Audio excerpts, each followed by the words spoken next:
오늘 사도행전 7번째 시간입니다.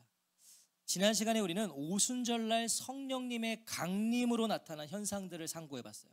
성령님 강림하셨을 때 현상들이 일어났어요. 현상들 기억하세요? 성령님으로 충만하게 된 제자들은요, 성령님이 말하게 하심을 따라서 자신들의 언어가 아니라 다른 언어들, 그러니까 외국어들을 적게는 몇 개, 15가지, 많게는 몇 가지, 50가지 이상을 말하기를 시작했다는 거예요. 성령님이 임하셨더니 말을 해요. 외국어들을 말하기 시작했다. 자, 그런 제자들을 보면서요, 그 120여 명의 사람들을 보면서 이 디아스포라 유대인들, 그러니까 오순절을 지키기 위해 예루살렘 성전을 방문했던 사람들이 그걸 보고 다 충격에 휩싸였죠.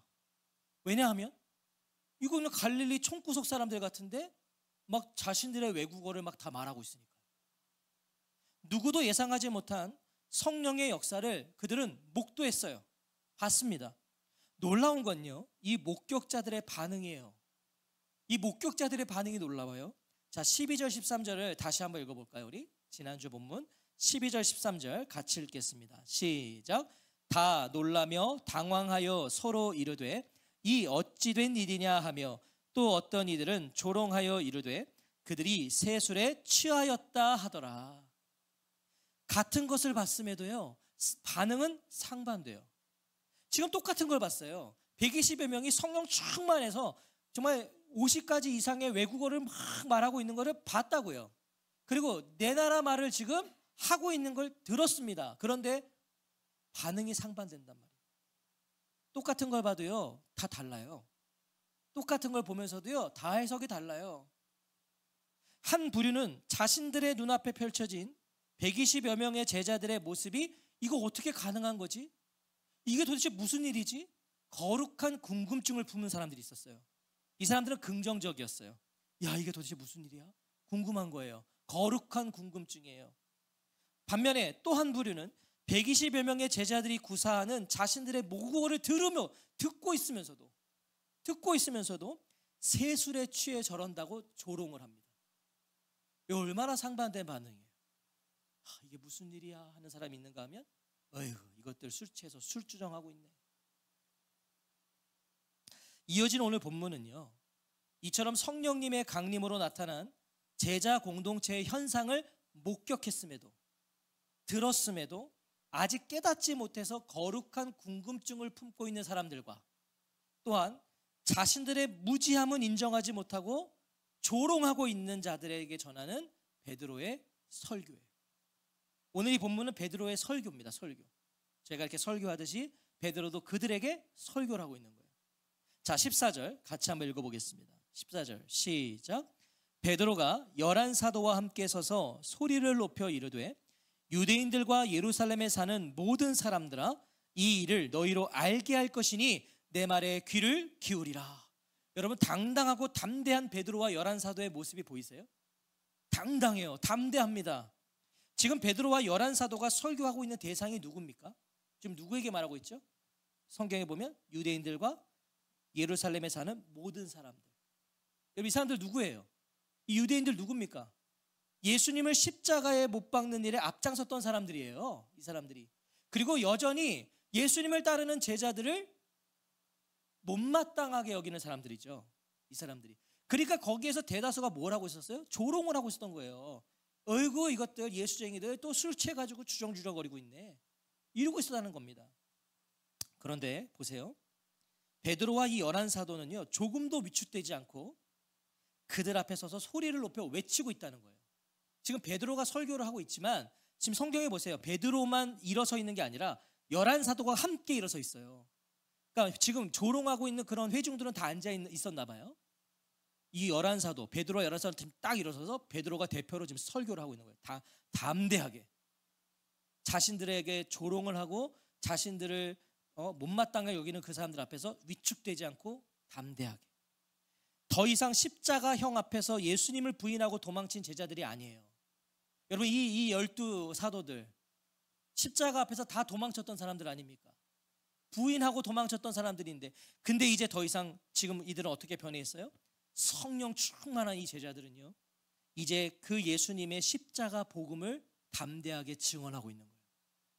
십자가 때문에 도망갔던 인간들이 성령 충만하니까 이제 그 십자가의 복음을 증거하는 거예요. 여러분, 이것이 성령 충만함의 결과입니다. 여러분, 증인이 되고 싶으세요? 성령 충만하셔야 되는 거예요. 아무나 세상에서 예수 전하는 거 아니에요. 예수쟁이란 말 아무나 듣는 거 아닙니다. 성령 충만한 사람.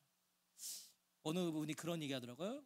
오늘날에는 이순신형 그리스도인들이 많다.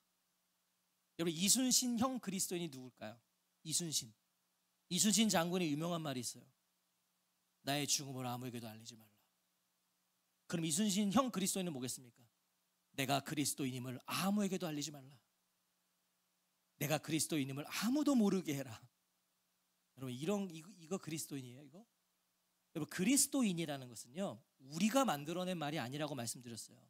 사도행전에 보면 그리스도인들은요, 안 믿는 사람들이 그리스도인들을 보면서 야, 그리스도인이다 라고 했어요.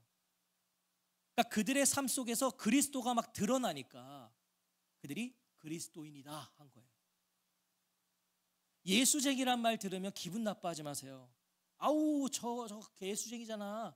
여러분, 최고의 극찬으로 여기십시오. 아무나 듣는 말 아닙니다. 예수쟁이. 저도 그 얘기를 많이 들었으면 좋겠어. 아우, 저 목사님 예수쟁이야. 그 목사가 예수쟁이야지 그럼. 그렇지 않아요? 성령 충만해야 증인이 됩니다. 이 사도들처럼 말이에요. 자, 베드로가 11사도를 대표해서 설교를 이어가요. 먼저 성령의 충만함을 받고 성령이 말하게 하심을 따라 다른 언어로 말하는 자신들을 술주정뱅이로 취급하는 그 조롱에 대해 반박을 합니다. 이 술주정이다 할 때 그걸 반박하는 거예요. 자, 15절 읽어볼게요. 15절 시작. 때가 제3신이 너희 생각과 같이 이 사람들이 취한 것이 아니라. 여러분, 제3신은 몇 시일까요? 자, 아침 9시입니다. 아침 9시. 자, 유대인들은 하루에 3번 기도했어요. 아침 9시, 낮 12시, 오후 3시. 시간을 정해서 3번씩 기도했단 말이에요, 유대인들은요. 그러면 아침 9시는 그 3번의 기도 중에 첫 번째 기도 시간이죠. 그리고 이렇게 오순절 같은 절기 때 유대인들은요, 오전 10시까지 금식하며 기도했다는 거예요. 그러면 9시예요, 지금. 당연히 술에 취할 리가 없단 말이죠. 10시까지 금식이니까. 더군다나 첫 기도 시간이니까. 그런데 어찌 자신들이 술에 취할 수 있느냐고 지금 베드로는 반문하고 있는 거예요. 너희들 좀 생각을 하고 말해라. 오전 9시인데 이 오순절 절기에 우리가 술에 취할 수 있겠느냐. 종교적으로나 문화적으로나 이건 불가능하다는 걸 어필하는 거죠. 우리는 여기서 신선한 발견을 하나 해요. 참 전 신선하더라고요. 성령님이요. 우린 성령님 보통 언제 임한다고 생각하시죠? 우리에게는 은연중에 다 깔려있는 게 있어요. 보통 성령님은 밤에 임하세요. 금요 예배 같을 때나 수련회 저녁 집회. 특별히 우리에게 어떤 고정관념이 있죠? 수련회 둘째 날 저녁 집회 때 성령님은 강하게 임하신다고 우리는 괜히 이렇게 뼛속까지 새겨 있어서 괜히 수련회 둘째 날 저녁 집회 때 더 열심히 뭔가 집중하려고 하고. 성령님 밤에 임하지 않으셨어요. 근데 보세요. 성령님은요, 오순절날 아침 9시 임하셨어요. 아, 저만 신선한가요? 이 발견이? 아침에 임하셨다. 매일 아침 9시에 저와 성도님들은 뭐 하고 있는 시간이세요? 아침 9시? 뭐 직장 다니시는 분들은 9시면은 출근하셔서 책상 뭐 자기 자리에 앉아 계신가요? 가고 계신가요? 앉아 있는 시간. 대부분 9시면 앉아 있는 시간. 가정주부들은 목사님 전 그때 자고 있어요. 이러면 안 돼요. 9시까지 주무시면 어떡해. 보통은 아침을 뭐 출근 아이들 학교 보내고 뭐 설거지를 하든 집안일을 하고 계실 거고 하여튼 뭐 그렇겠죠. 9시. 그 시간에도 성령님은 충만하게 임하실 수 있다는 걸 기억하시기 바라요. 그 시간에. 그러니까 내가 직장을 가고 있건 앉아 있건 집에서 어떤 일을 하고 내 개인적인 어떤 일을 하고 있건 아침 9시에도 성령님은 임하신다. 여러분, 이걸 염두에 두고 사시면 아마 매일 아침을 맞이하시는 아침 9시가 달라지지 않으시겠어요? 오순절날 9시에 아침 9시에 성령님이 임하셨지. 내일 월요일 아침 9시 저와 성도님들을 보는 사람들에게서 이전과 다른 반응이 일어나기를 축복합니다. 내일 갔는데 막 어제 뭐 좋은 일 있었어? 오늘 왜 이렇게 얼굴빛이 좋아? 어머, 얼굴에 뭐 했어? 오늘따라 얼굴빛이 좋네. 여러분, 세상은 그걸 모르기 때문에 성령 충만하면요, 여러분, 얼굴빛이 달라지는 거예요. 그러니까 세상은 이거 보면 뭐 좋은 일 있어? 이런 월요일 아침, 내일 아침 9시에 이런 이야기를 들으시기를 바랍니다. 근데 갔더니 누굴 만났는데 뭔 일 있어? 왜 이렇게 얼굴이 이렇게 푸석푸석해? 그러면 이렇게 생각하세요. 내가 성령 충만하지 않구나. 성령님, 오순절날 아침 9시 임하신 성령님, 이 시간 저에게 임하여 주옵소서. 여러분, 그거예요. 성령 충만하면 달라요. 자, 성령으로 충만한 사람은요, 반드시 궁금증을 유발한다는 걸 기억하시기 바랍니다. 사람들이요, 궁금해하는 거예요. 성령 충만한 사람은요, 사람들이 물어봐요. 무슨 일 있어? 좋은 일 있어? 오늘 왜 이렇게 당신 에너지가 넘쳐? 충만하니까. 베드로는 자신들은 술이 아니라 성령에 취했다는 것을 본격적으로 밝히기 시작합니다. 자, 16절 같이 읽어볼까요? 우리는 성령에 취했다를 밝히는데, 자, 16절 같이 읽겠습니다. 시작. 이는 곧 선지자 요엘을 통하여 말씀하신 것이니 일러스되. 자, 먼저 베드로는 오순절날 임하신 성령님과 그 성령님이 행하신 일이 뭐다? 구약에 이미 예언된 그 예언의 성취다. 지금 당신들이 우리를 보면서 놀라고 있는데 이건 이미 구약에 예언된 성취다. 그 예언의 성취다. 베드로는 구약에 요엘서 2장 28절부터 32절을 지금 인용하면서 설교를 하고 있는 거예요. 그러니까 베드로는 다른 걸로 설교하고 있는 게 아니에요. 성경으로 설교하고 있는 거예요. 구약의 성경을 가지고 설교를 하고 있어요. 자, 그 말씀이 바로 우리가 지금 오늘 읽은 17절부터 21절이에요. 그러니까 17절부터 21절은요, 지금 베드로가 한 말이 아니라 베드로가 요엘서의 말씀을 지금 설교한 거예요. 그 말씀을 그대로 말씀하고 있는 거예요. 자, 17절 한번 읽어볼까요? 17절 시작. 하나님이 말씀하시기를 말세에 내가 내 영을 모든 육체에 부어주리니 너희의 자녀들은 예언할 것이요 너희의 젊은이들은 환상을 보고 너희의 늙은이들은 꿈을 꾸리라. 베드로는 요엘서의 말씀을 인용하고 있지만 지금 뭐라고 말하고 있어요? 시작이 뭐죠? 17절에 보시면 하나님이 말씀하시기를. 요엘서에 있는 요엘 선지자가 예언한 말씀을 갖고 왔는데 베드로는 뭐라고 해요? 하나님이 말씀하셨다. 이 말은 뭐예요?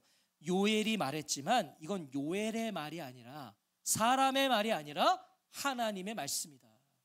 아멘. 오늘 우리 성도님들 이 성경이 하나님의 말씀인 것을 믿으세요? 물론 인간의 저자가 있죠. 하나님이 인간의 저자를 그의 전 인격을 성령으로 사로잡으셔서 기록해 하신 거죠. 하나님의 감동으로 기록하게 하셨어요. 자, 디모데후서 3장 16절이 이걸 증언해요. 모든 성경은 하나님의 감동으로 된 것으로. 하나님의 감동으로. 우린 그래서 이걸 하나님 말씀이라 믿어요. 베드로는 그 믿음이 있었던 거예요.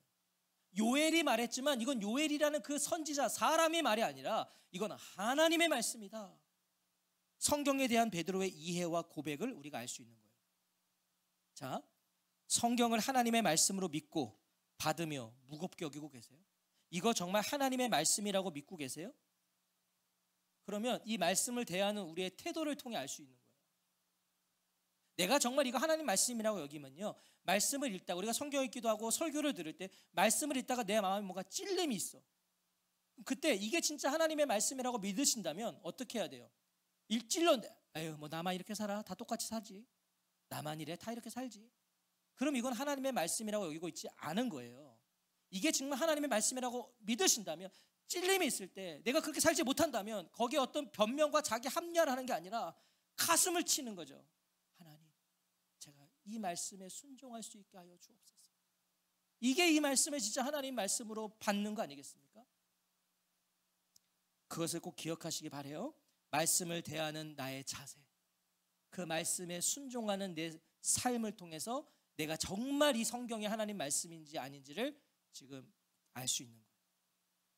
자, 베드로는요 말세에라고 이 요엘의 예언을 시작합니다. 말세에. 그런데 요엘서 2장을 보면, 이 말씀이 기록된 요엘서의 말씀을 보면요, 말세에라고 시작을 안 해요. 거기에는 그 후에라고 돼 있어요. 그 후에. 요엘서 2장 28절인데요. 그 후에 내가 내 영을 만민에게 부어주리니 라고 돼 있습니다. 베드로는 그 후에를 뭘로 바꿨어요? 말세라고 바꿨어요. 목사님, 베드로가 그럼 성경을 자의적으로 해석해서 인용하고 있는 거 아니에요? 그럼 안 되는 거잖아요. 말씀은 말씀 그대로 해야 되잖아요. 근데 베드로가 지금 바꿨어요. 그 후에를 말세로 바꿨다고요. 자, 그런데 이것은 베드로가 자의적으로 해석하고 있는 게 아니라 베드로가 요엘을 통해 말씀하신 하나님의 그 예언을 지금 어떻게 이해하고 있었는지를 말해주는 거예요. 그 예언을 어떻게 이해하고 있었는가? 자, 잘 들어보세요. 요엘서에서의 그 후에 이것은 어떤 의미냐면 약속하신 메시아가 오신 후에를 뜻합니다. 구약은 오실 메시아를 다 예언하고 있는 거잖아요. 구약은 오실 메시아를 예언하고 있는 게 구약 성경이에요. 구약은 전부 다, 그래서 구약 성경 안에는 다 그리스도가 있어요. 예수님을 예언하고 있는 거니까. 자, 그러니까 그 후에는 약속하신 메시아가 오신 후에란 뜻이에요. 그리고 메시아가 오시면, 구약의 개념에서 메시아가 오시면 그건 종말이에요. 마지막 때예요. 메시아가 오시면. 베드로는 바로 그 개념 안에서 그 후에를 말세로 해석한 거예요. 자, 따라오고 계시죠? 이거 중요한 포인트예요. 그 후에가 뭐라고요? 약속하신 메시아가 오신 후에. 그리고 구약의 개념에서 메시아가 오시면 무슨 날이다? 마지막 날이다. 종말이다. 그 이해 안에서 베드로가 말세로 해석했다. 자, 설명을 더 해볼게요. 구약의 예언대로 약속하신 메시아가 오셨잖아요. 베드로의 입장에서는 예수님 메시아가 오셨잖아요. 자, 그럼 뭐예요? 마지막 날이 온 거예요. 구약의 개념에서 메시아가 오시면 종말이니까 이 메시아가 오셨어요. 말세가 됐다는 거예요.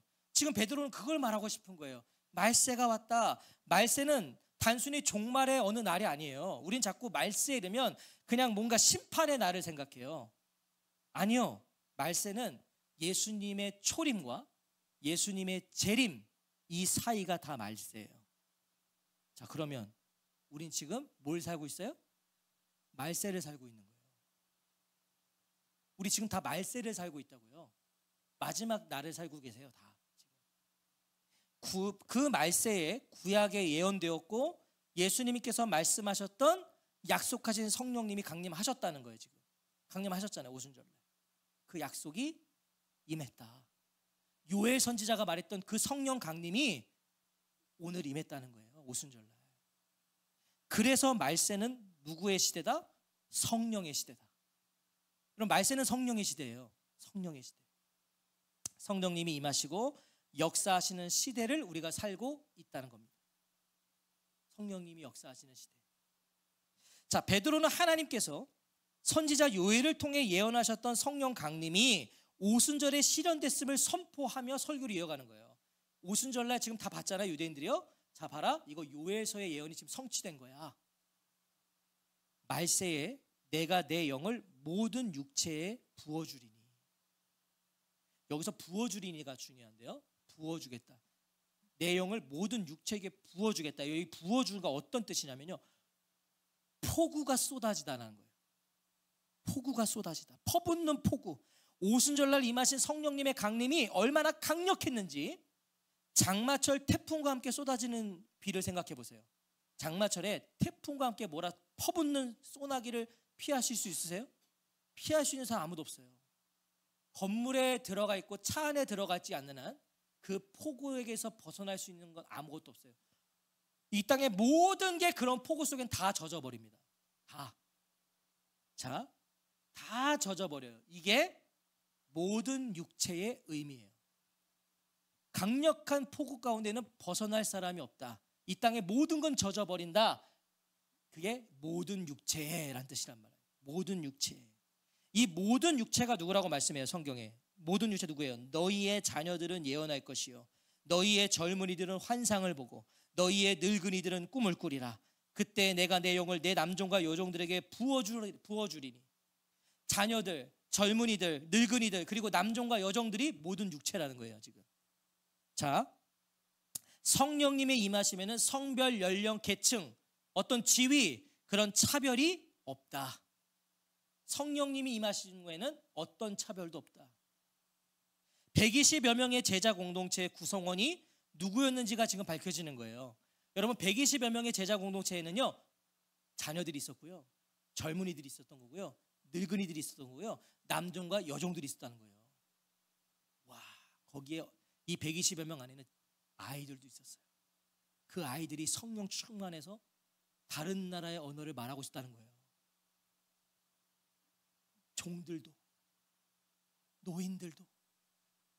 지금 그 말씀이에요.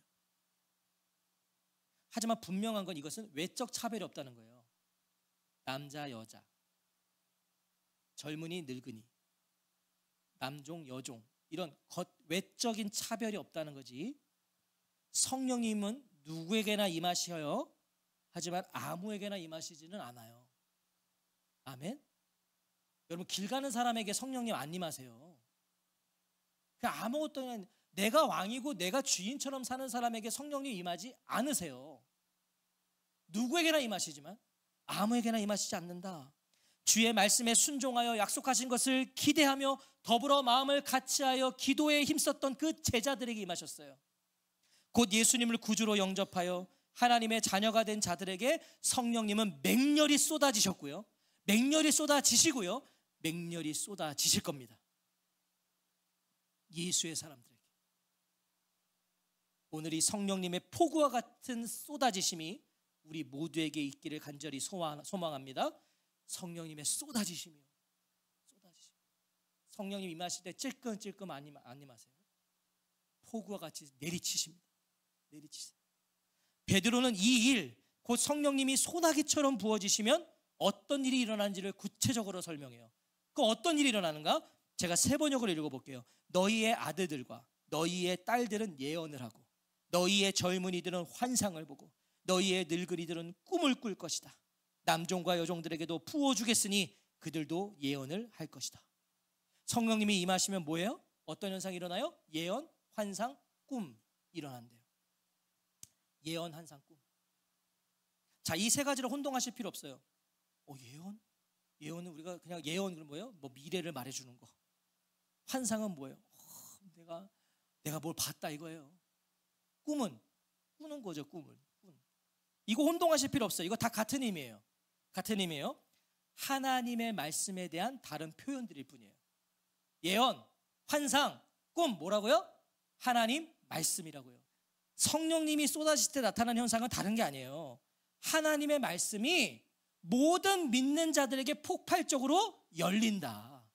그 말씀인 거예요, 이거는요.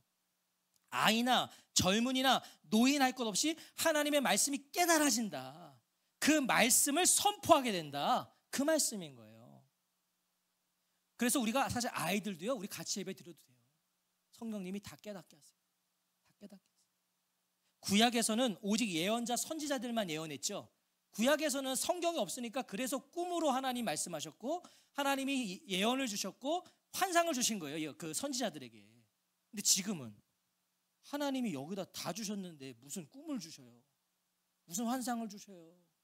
무슨 예언을 주셔요? 여기 다 예언하셨는데, 여기에 모든 환상과 꿈이 다 담겨 있는데, 여러분 그 믿음이 있으셔야 되는 거예요. 어떤 대단한 꿈과 환상을 봐도요, 성경을 넘어설 수 없는 거예요. 성경에 없는 걸 봤으면 그건 필요 없는 거예요. 자, 선지자들에게만 예언을 하셨지만 이제는 어떻게 됐다? 성령님의 강림으로 성령님이 쏟아진 모든 자들은 예언할 것이다. 말씀을 말할 것이다. 성령님은 차별 없이 모든 육체에게 임하셔서 하나님의 말씀을 보게 하시고 이해하게 하시고 깨닫게 하신다. 우리 자녀들이 하나님의 말씀을 깨닫고 말하게 되기를 소원합니다. 우리 자녀들이 말씀을 막 깨닫고, 성경 읽게 하는 우리 자녀들이 있어요. 성경이 막 깨달아지는 거, 아이들이. 막 말씀을 말하기 시작하는 거예요. 우리 젊은이들이, 여기 젊은이들은 청년만이 아니고 내가 젊다 생각하면 다 젊은이에요. 우리 김영원 사님도 젊은이가 될 수 있는 거죠. 내가 젊다 생각하면. 자, 여기서 우리 젊은이들이 하나님의 말씀에 비추어 세상을 보게 되기를 소원해요. 특별히 청년의 때에 하나님의 말씀을 비추어 세상을 봐야 돼요. 세상 때문에 짓눌려 사는 게 아니에요. 성령이 충만하면 말씀으로 세상을 보는 거예요. 우리 어른들이 나이가 들수록 하나님의 말씀을 품어내게 되기를 소원해요. 나이가 드시면 전부 다 그냥 난 꿈이 없어, 대충 살다 가, 인생 뭐 있어? 인생 뭐 있어요? 저는 그런 어른들 되지 않으시기를 바라요. 성령 충만하면요 말씀을 품고 사는 거예요. 그러니까 막 어른인데도 막 꿈이 있어. 난 이렇게 할 거야. 난 정말 주님을 위해서 나 이렇게 살아갈 거야. 완전 다른 거죠. 모든 세대가 성령님으로 충만케 되기를 간절히 소망합니다. 아멘. 자, 이렇게 성령의 충만함으로 일어난 오순절날의 역사가 구약의 예언의 성취임을 힘주어 증거한 베드로는요, 이어서 아직 완전히 성취되지 않은 예언을 설교하기 시작해요. 아직 완전히 성취되지 않은. 자, 19절 20절을 같이 읽어볼까요? 19절 20절 시작. 또 내가 위로 하늘에서는 기사를, 아래로 땅에서는 징조를 베풀리니 곧 피와 불과 연기로다. 주의 크고 영화로운 날이 이르기 전에 해가 변하여 어두워지고 달이 변하여 피가 되리라. 사실 이 말씀은 참 이해하기가 좀 어려워요. 뭔 소리야? 하지만 베드로가 지금 말하고 싶은 건, 잘 들으세요, 말세에 내가 내 영을 모든 육체에게 부어주리니.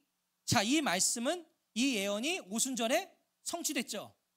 성취됐잖아요. 요에서의 그 말씀이 오순절에 성취됐어요. 말세에 성령님이 강림하셨어요. 모든 육체에게, 120여 명의 제자들에게 다 임하셨어요. 성취됐어요. 자, 그런 것처럼 이 예언 또한 19절 20절 이 예언 또한 성취될 것이다 라는 거예요. 이것도 성취될 것이다. 자, 종말의 큰 징조와 재앙이 일어난다. 이 말씀을 그냥 쉽게 성금하면 그거예요. 종말에 큰 징조와 재앙이 일어날 것이다. 얼핏 19절과 20절을 그래서 우리는 읽으면 두려움으로 다가와요. 왜냐하면 우리가 경험하지 못한 어떤 이런 심판의 메시지 같기 때문에. 하지만 언제가 제가 말세라고 말씀드렸어요? 언제가 말세예요? 지금 말세예요. 말세. 예수님의 초림과 재림 사이는 다 말세예요. 그러니까 누가 아유 말세다 말세 그럼 그러세요. 맞아. 지금 말세야. 자, 19절과 20절은 분명 말세의 징조입니다. 이거 말세에 일어날 일들이에요. 지금의 징조라는 거죠. 말세의 징조니까 지금의 징조고요, 오늘의 징조일 수 있다는 거예요. 이게 19절 20절이 오늘의 징조일 수 있어요. 그러나 놀라지도 두려워하지도 마시라는 거예요. 자, 이미 예수님께서 이 구약의 예언의 징조들을 성취해 주셨거든요. 성취하셨어요. 예수님 한번 보여주셨어요. 자, 위로 하늘에서는 기사를, 아래로 땅에서는 징조를 베풀리니 라고 되어 있죠. 자, 언제 이 일이 성취되었을까요? 언제? 하늘의 기사와 땅의 징조가 언제 성취됐을까요?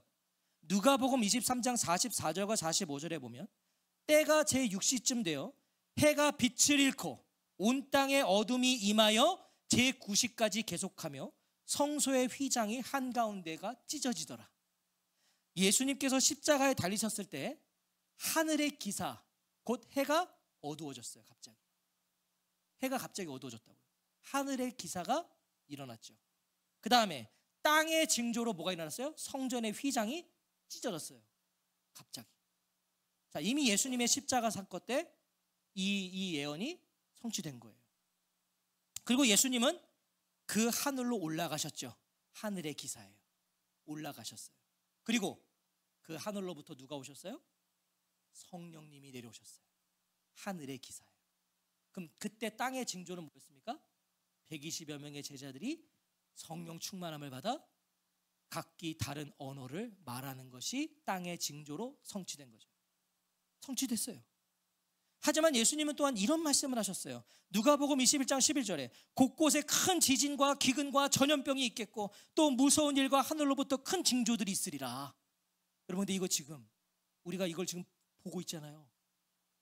지금이 뭐기 때문에? 말세이기 때문에. 코로나라는 그 전염병을 우리가 상상이나 했겠어요? 전 세계가 마스크 뒤집어 쓰고 살 거라고 우리가 한 번이라도 상상해 봤겠어요? 일어나요. 왜? 말세니까. 지금 말세니까. 요엘 선지자가 외친 하나님의 예언은 성취됐어요.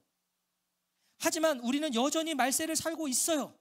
하늘의 기사와 땅의 징조는 앞으로도 일어날 것이고요. 더 심해질 겁니다.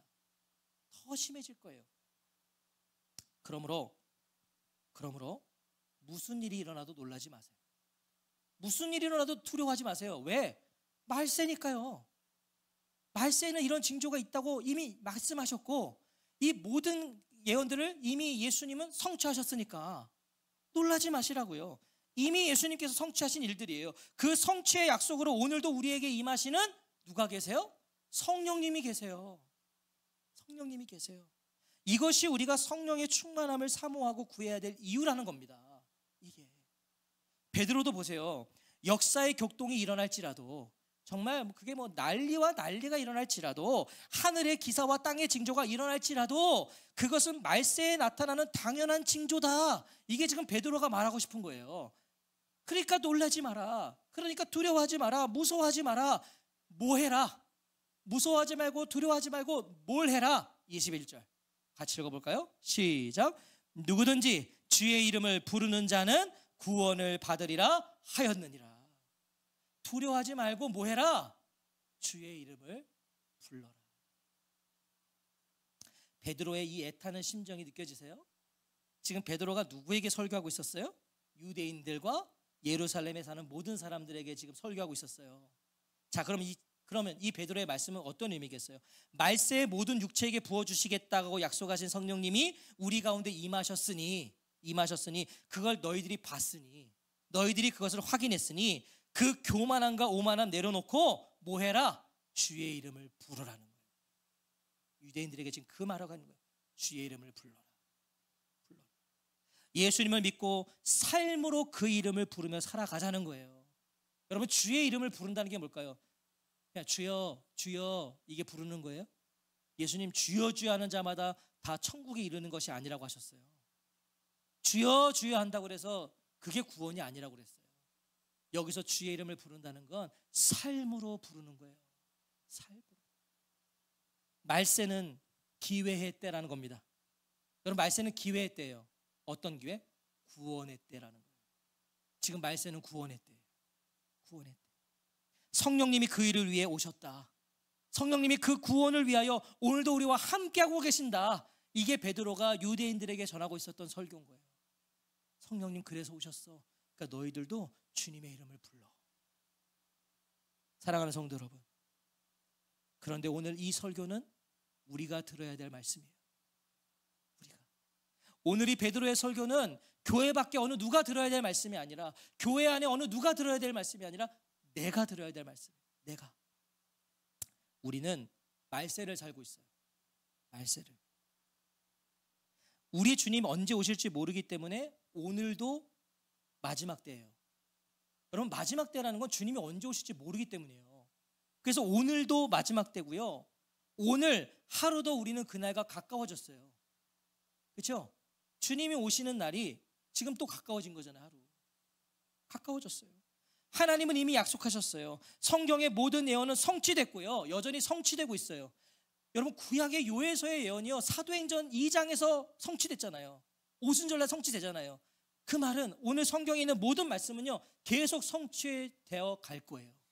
성취될 거예요. 성취되어 가고 있어요. 이 약속을 그러므로 붙잡으세요. 말세에 내가 내 영을 모든 육체에게 부어주리니. 이거 약속이에요.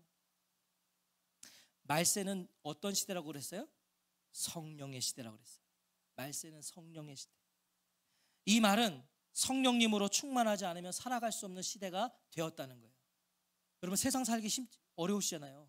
여러분, 이 세상 살기 쉬우세요? 어려워요. 말세예요.